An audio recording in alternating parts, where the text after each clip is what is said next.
Исәнмесез укучылар. Без сезнең белән рыцарь замагындагы диелгән темабызның практик өлешен башлыйбыз. Беренче бирем. Робер де Блуаның ханымнар өчен үз-үзеңне яхшы тоту манерасы язмасыннан изекне укыгыз һәм буш урыннарга текст астында бирелгән сүзләрне куеп языгыз.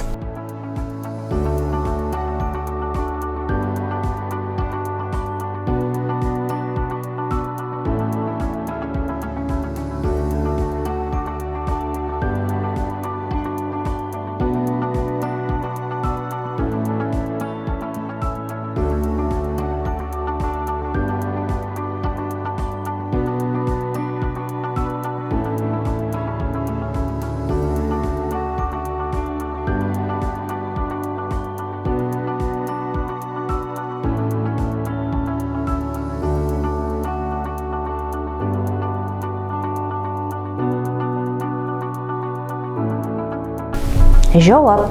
Урта гасырларда яшәгән хатын-кызлар сөйкемле әңгәмәдәшләр була.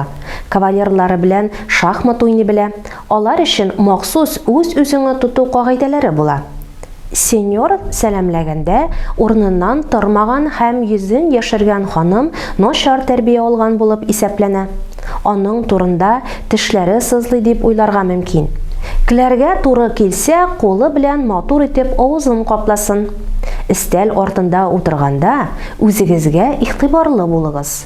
Аз көлегез, артык күп сөйләшмәгез.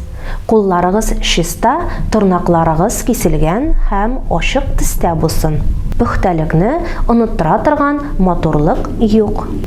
Икенче бирем. Рыцарьлар турниры турындагы мәгълүматны укыгыз һәм тарихи хаталарны табыгыз.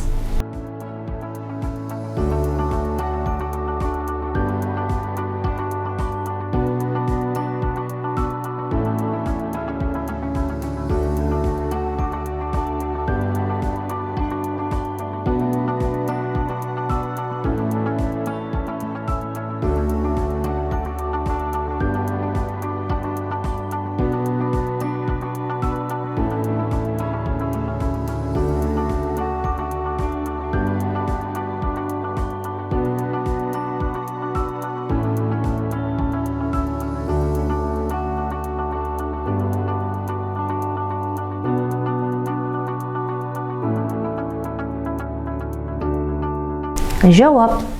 Аксыяк феодаллар, судьялар һәм ханымнар трибуннарда утыра.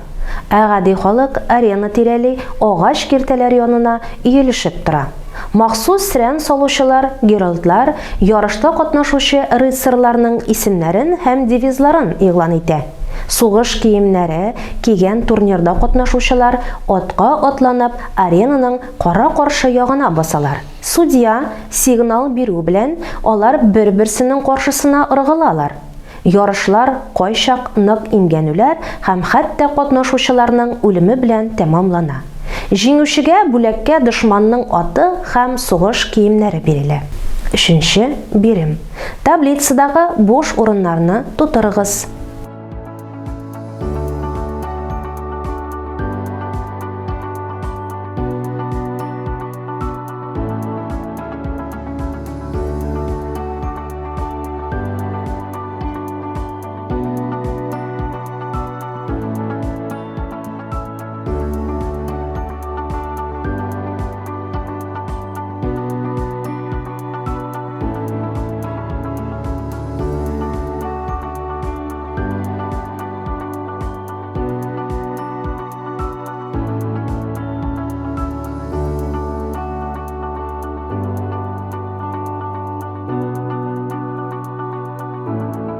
Җавап. Замок феодалның трагы, кольчуга, тимер бөҗралардан үреп эшләнгән күбәк күлмәк, лат, кырыш пластинадан тегелгән кием. Дүртенче бирем. Иҗади бирем. Феодалның бәйрәме көне дигән хикәя төзегез. Укучылар. Феодал замагындагы диелгән темабызның практик өлеше тәмам. Киләсе онлайн дәресләрдә очрашканга кадәр сау булыгыз.